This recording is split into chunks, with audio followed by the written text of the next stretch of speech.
Story 1. The Infinite Rest STOP Setting.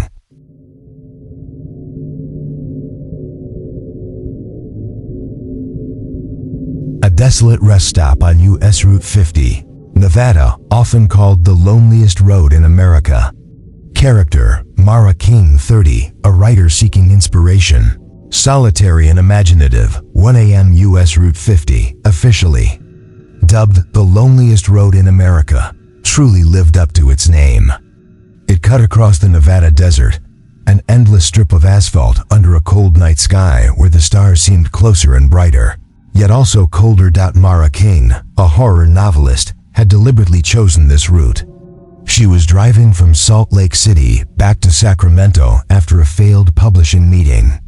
She was searching for inspiration, genuine scare moments to put into her new book, rather than relying on tired tropes. She believed true horror lay in isolation and psychological violation. She pulled into a tiny gas station and diner, called The Junction, situated alone amidst the wilderness. It was like a fragile oasis of faint light in an ocean of pitch darkness. The only other vehicle in the parking lot was an old black Ford Explorer SUV, dusted heavily with the desert's red dust. Its license plate obscured. After buying the coffee, Mara asked for the restroom key. "Sure thing, ma'am," the thin, red-eyed attendant said. "It's just you and that other driver tonight. I'll keep your coffee warm." Mara felt a vague anxiety as she walked down the corridor to the ladies' room. The old fluorescent light flickered, constantly emitting a steady, dry buzzing sound like a giant trapped insect. The strong, cheap disinfectant couldn't quite mask the deep-seated smell of mold and arid earth. She entered the ladies' room, which only had 2 stalls. She locked the door of the first stall and sat down. Click. Suddenly, the outside restroom door opened. Someone had entered. Mara felt a slight irritation. She wanted to be alone. She heard footsteps. They were slow, heavy, unhurried steps. She looked down at the gap beneath the flimsy partition. A pair of old, cracked leather boots, caked with hard, dry mud, stopped right in front of the neighboring stall door. Mara waited. She listened closely. But there was no sound of life, no zipper, no flushing, no movement. Just near absolute silence, broken only by the hum of the light bulb. Then, a bizarre, incomprehensible action occurred. The boots slowly rotated. They didn't turn quickly. They turned deliberately, slowly, until the toes were pointed directly at her stall. Then they froze motionless. It was as if the person was standing face to face with her, separated only by a thin wooden divider. The fear wasn't about being watched, but about the intent, the unnerving silence of the action. It went beyond rudeness. Mara stayed silent, holding her breath, trying not to move. Her heart pounded fiercely in her chest, so loud she feared the person outside could hear it. She hoped whoever was there would notice the silence and leave. 1 minute passed. 2 minutes. Time slowed down agonizingly. She started to question herself. Was this a robber? A pervert? Or was this what she was looking for? Genuine horror? Then, a sound erupted, right above her head. Scratch. It was the sound of a bare nail or a sharp object, scraping against the thin wooden partition, directly above Mara's head. The first time, short, sharp. Then the second time. The scraping wasn't playful. It carried a sense of stubborn, brutal determination and effort, as if the person was trying to rip the wood apart. Mara gripped her clothing tightly, her teeth clenched. Her lips began to tremble uncontrollably, as if she had a fever. She knew that if she spoke, or if she stood up, she would make herself a target. She had to stay silent. The scraping stopped. The silence returned, but now it was fraught with menace. And then a voice spoke. It was deep and hoarse, as if the person hadn't used their vocal cords in decades, leaving only a raw, grating vibration. "You can't hide from me, girl. You stopped. I always know when someone stops on this road. You're not the only one." The voice didn't come from above or beside her. It had no clear origin. It echoed, yet at the same time, it felt like it was vibrating inside her own skull, like an audio parasite. Mara realized a terrifying truth. This was not a living person trying to harm her. This was something else, an entity born from the solitude and desperation of Route 50. The Watcher wasn't someone who saw with eyes. He was someone who felt. Mara's anxiety turned to desperation. She couldn't stay here forever, but how could she escape this stinking restroom trap? Suddenly, the outside restroom door opened decisively. The heavy, steady footsteps of a man entered. "Hey, Blondie. You. All right in there? Your coffee's getting cold." It was the attendant's voice, a sound so unbelievably normal, a lifeline made of human sound. His unexpected arrival shattered the horrifying equilibrium of the small space. Mara, with an indescribable mix of adrenaline and relief, sprang up. She looked down at the gap beneath the partition. The boots were gone. She threw open the stall door, seeing the attendant standing there, looking at her quizzically. I'm sorry, I had a cramp." "I'm fine," Mara lied incoherently. She rushed out the door, forgetting to wash her hands, only managing to say, "Thanks, I'm good," before flying toward the counter. She quickly grabbed her lukewarm coffee and bolted back to her car. She sped away, flooring the accelerator, not slowing down until the rest stop was just a small speck of light behind her. She didn't forget to check her rearview mirror. The old black SUV was still there, parked silently. But there was no one inside. Mara drove for hundreds of miles more, her heart still racing. As the sun began to rise, she pulled over to the side of the road, far away from Route 50. She checked the car. Nothing. But as she returned to the driver's seat, she noticed the plastic restroom key attached to a small metal chain and a tag reading "The Junction," which she had forgotten to return. She prepared to toss it, but then she paused. She traced the metal chain, and then she noticed a small, horrifying detail. On the plastic key fob, right under the words "Ladies' Room," was a brand new scratch. A deep, sharp scratch, positioned exactly as if it had been made by a sharpened fingernail. Mara threw the key out the window. The Watcher on the loneliest road hadn't just been in the restroom. He had traveled with her, silently, just waiting for her to stop again. He knew when someone stopped, and now he knew who she was. She had found the true horror she desired, and it had found her.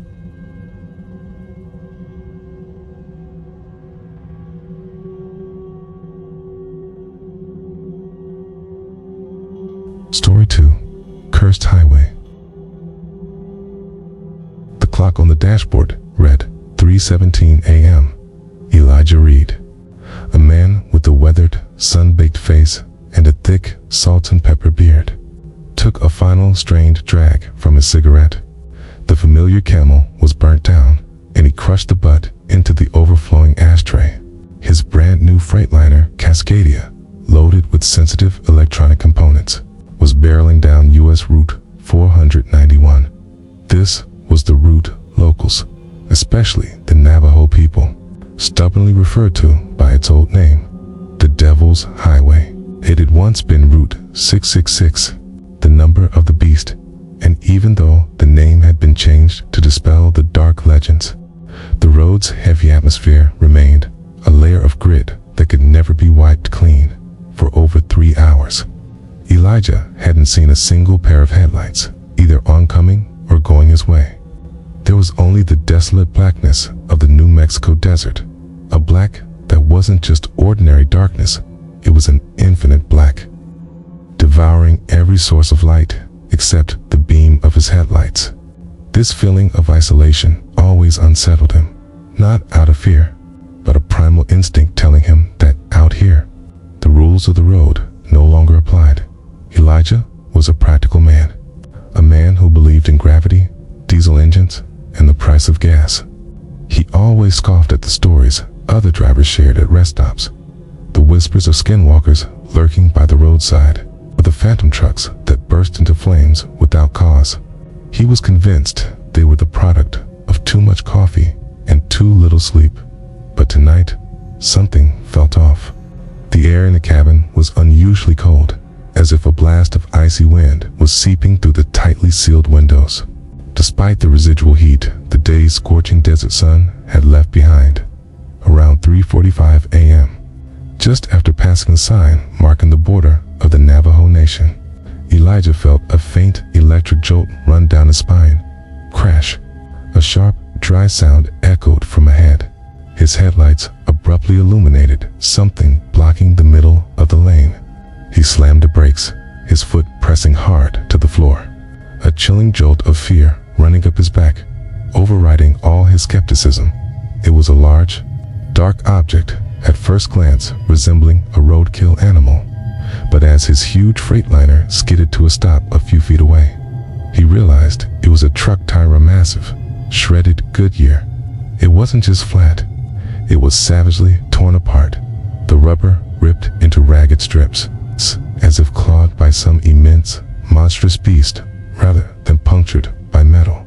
A faint, acrid smell of sulfur wafted through the air. He checked his rearview mirrors. Nothing. The road behind him was empty, a colossal curtain of pure black. "What the hell is going on?" he muttered, gripping the steering wheel, a cold sweat breaking out on his forehead. He couldn't drive around it. The tire was right in the middle of the lane. Out of habit, he reached for the door latch, tending to step out and shove the tire aside. But just then, he heard a sound. G-R-R-R-R-R-R ... It wasn't an engine. It was a deep, guttural, animalistic sound, echoing from the dark to his right, where the mesquite bushes and desert sand began. The sound wasn't that of a coyote or a bear. It was too large, too heavy, and had a strangely resonant quality, like metal grinding against stone. Elijah immediately locked his door. He strained to see through the darkness, eyes burning in concentration. Then he saw it, a pair of eyes. They were unlike any wild animal's eyes he had ever encountered. They were larger, almond-shaped, reflecting his headlights with a ferocious amber color and a central crimson speck, as if glowing embers were burning inside. More importantly, they were tall, too tall. They were level with the sun visor of his cab. A primal wave of terror surged, tightening his lungs. This was no legend. This was real. And then the colossal silhouette stepped out of the darkness. It was a monster, yet it had the grotesque form of a massive hound, an unholy, stripped-down creature. Its skin was nearly translucent, thin as old parchment, clearly revealing the underlying system of muscles and blood-red bones. It was nearly as tall as the roof of his truck's cab, perhaps 8 to 9 feet when fully upright. The legends of the hounds of hell he'd once heard about Route 666 flashed into his mind. It walked slowly, heavily, its body swaying unnaturally, like a puppet manipulated by an oversized skeleton. The monster lifted a colossal paw. Its claws were long, razor-sharp, curved like obsidian sides, and they scraped with a horrifying crunch against the asphalt. It began to advance towards the front of his truck. Elijah screamed. An uncontrollable, raw shout, despite his many years on the road. He had seen accidents, he had seen death, but never anything like this. He floored the accelerator. The freightliner roared, its Cummins 15L engine enraged, tires spinning on the asphalt, desperate to hurtle over the shredded tire. But the monster was too fast. Instead of running, it leaped. The impact was so violent that the entire cabin shook fiercely. The windshield cracked in a long, jagged line, like a wound across the vehicle's face. A terrible, sickening scratch tore through the vehicle's body, as if an iron hand was trying to peel back the metal shell of the freightliner. Elijah felt the truck tilt to one side, knowing the creature was clinging to the roof of the cab. The growling echoed directly above his head. Not just a sound, but a physical vibration penetrating the chassis and his skull, as if the foul breath of hell itself was streaming into the cab. The acrid smell of sulfur intensified. Elijah's will to survive The instinct of a long-haul driver took over. He swerved the truck left, then right, jerking the wheel madly, desperately trying to shake off the abomination that was clinging on. Screech. The metal under the driver's side window was gouged once more. Finally, after a violent slam against the left side of the vehicle, the horrifying sound vanished. Elijah glanced into the right rear-view mirror, vaguely seeing a massive black shadow tumble onto the road, its form distorted before immediately dissolving into the darkness. Like an illusion, he dared not slow down. He drove madly, pedal to the metal across the empty New Mexico desert, his heart pounding a frantic rhythm against his ribs. He didn't stop until he saw the faint lights of an old gas station in Gallup. Ayasani, place with people, a place with light. When he finally parked, he stepped out, his legs trembling. He was no longer the practical man who scoffed at legends. He walked along the side of his truck, 3 deep, sharp claw marks piercing through the metal and paint, stretched from the cab roof across the sun visor and ended just above the window. These gashes could not have been made by any known creature on Earth. It was ironclad proof. U.S. Route 491. The Devil's Highway deserved its old name. It wasn't a road. It was a trap. It was the hinge of hell. Story 3. The Ghost on Highway 17. Jake Healy and his truck, a dark blue Kenworth 18-wheeler, had rolled across nearly every interstate in America for the past 20 years. For Jake, trucking wasn't just a way to make a living. It was a philosophy of solitude. He loved the stillness of the night, the feeling that the world was asleep while he alone kept the great machine of life moving. Tonight, he was on Interstate 17 in Arizona, a long, endless stretch of asphalt cutting through harsh desert and bone-dry mountains.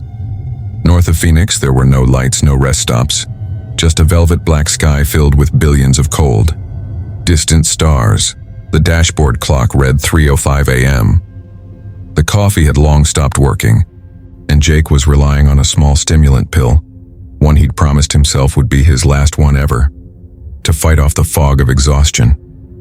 His mind drifted somewhere between alertness and hallucination.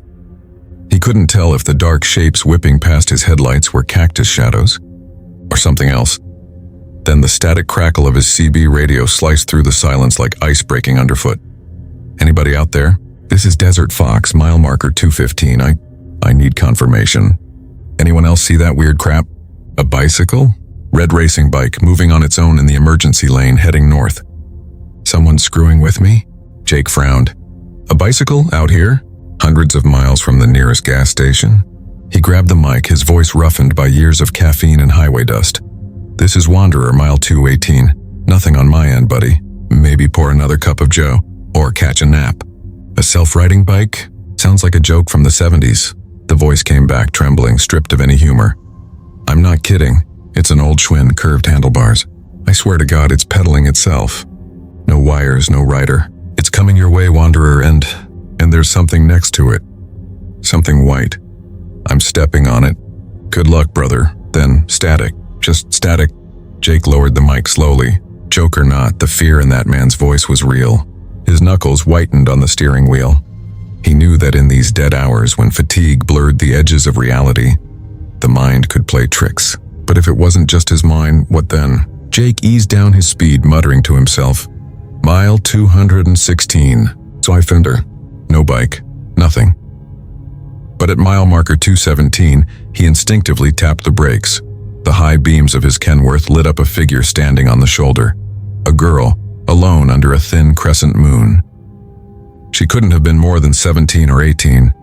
She wore a white summer dress, old-fashioned, fluttering slightly in the cold desert wind, and she was barefoot. She faced away from him, staring into the darkness of the desert, her long black hair spilling down her back.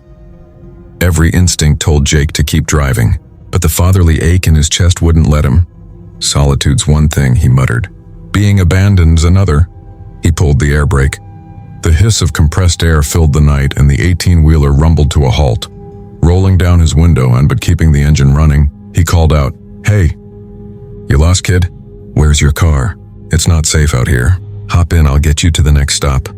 Rattlesnake Grill's just a few miles up. They've got a warm meal and a bed." The girl turned around, and in that instant Jake wished to God he'd kept driving. Her face was young, beautiful even, but her eyes weren't eyes. They were black, flat voids, not brown or blue or green, just holes where light went to die. Her dress under the headlights wasn't just torn, it was soaked. Stained dark brownish red like old blood and mud mixed together. She said nothing, just slowly raised her right hand and pointed behind him. Jake turned, glancing at the right mirror. Nothing but empty night. When he looked back, she was gone. But she wasn't. She was standing directly in front of the truck, inches from the chrome grille. Pure terror, raw and physical, seized Jake's chest. He could see the torn skin on her arms, the still wet stains on her legs. She lifted her left hand ever so slowly and tapped one finger against the grille. Talk.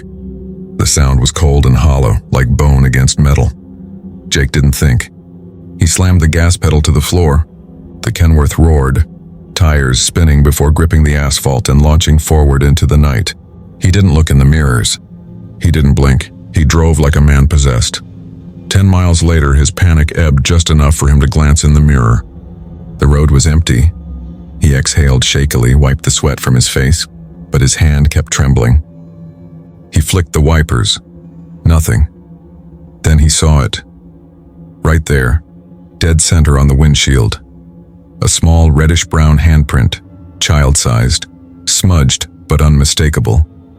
He tried wiping it with a tissue. It wouldn't budge.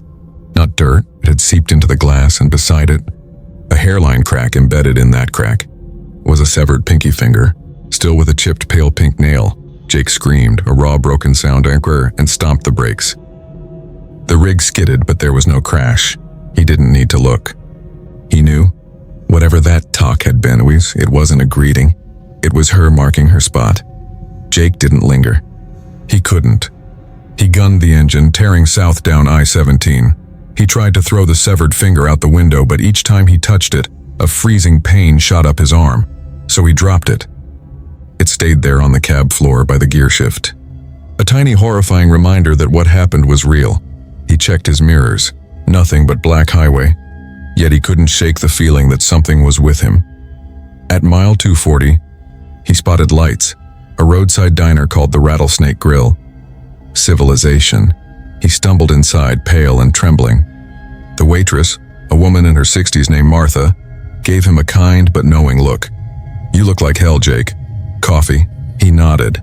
When she poured it, his hands still shook. "Martha, you ever hear about something weird happening up on I-17, around mile 217? Maybe a girl, or a bicycle?" Martha froze mid-wipe, her expression unreadable. "Oh, that stretch. Every driver asks about it sooner or later. Oh, you're not seeing things." She set the mug down gently. "Her name was Mary, about 30 years ago. Just a kid trying to hitch a ride home. A Kenworth, yeah, same model as yours. Hit her right there at 3 a.m. Driver never stopped. They never found him. Just the bike, and part of her." Jake felt his throat tighten. Martha lowered her voice. "They say Mary never stayed there. She still wants that ride home. But nobody dares pick her up anymore. 'Cause if you stop, she rides with you till she reaches her destination, and she won't get out till she's there." Jake swallowed hard. "Destination? Where's that?" "North, Jake, the place she left from. About 300 miles up. She just wants to finish her last ride." Jake left the diner in silence, his thoughts spinning. He was heading south. Her destination was north. He'd gone the wrong way, and she'd caught up to him. Back in the cab, Jake grabbed a screwdriver, pried the pinky loose, cutting his hand in the process, then wrapped it in a napkin and taped it shut inside the glove box. He couldn't throw it away. Somehow he knew it was the only thing tethering him to her, or maybe keeping her from taking him entirely. As he sat back in the driver's seat, he smelled something. Not diesel, not coffee, damp earth, and lilac. Faint, old, and haunting. He looked over at the passenger seat. Empty. But under the soft glow of the dashboard lights, he saw it. A faint indentation on the leather cushion. like someone had just sat down. Jake decided to keep driving south. I just need to get off I-17, he told himself. Make it to Phoenix, drop the load, and take a damn month off. But an hour later, things began to change. From behind the trailer came a noise. Faint at first, then heavier. A dull thud, thud, thud like something big shifting inside. Just the cargo moving, he muttered. 18 wheels yoink happens all the time. But the sound grew rhythmic. Thump, thump, thump. It wasn't random. It was deliberate, like someone knocking from inside the trailer. Jake's pulse quickened. He glanced into the right mirror and froze. In the reflection, a pale shape flickered near the passenger window. A white dress, a smear of red, a figure standing just behind his shoulder. He jerked his head around, nothing. Empty seat, but when he looked back into the mirror, the reflection was still there. Those black hollow eyes staring straight into his. And then, the girl nodded, slowly. Jake grabbed the heavy flashlight from the dashboard, ready to smash the window and jump out. That's when he heard the voice. Not through the CB, not inside his head, right beside his ear. It was the voice of a young woman. Soft, melodic, but cold as ice water. You're not going south, Jake. You're going the wrong way. You have to take me home. Jake turned toward the passenger seat. This time she wasn't a shadow. She was there, no door had opened.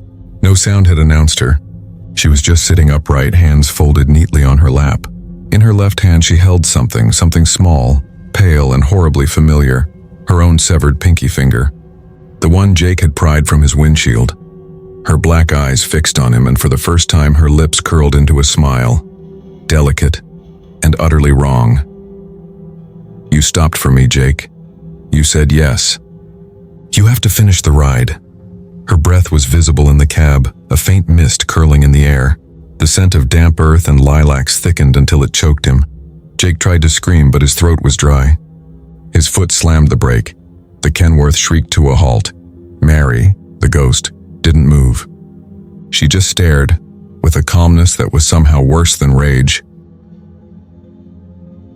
And that's the end of the story. Thank you all for watching and listening. Have a good night and see you again in the next horror story video on Mr. Zhu's channel.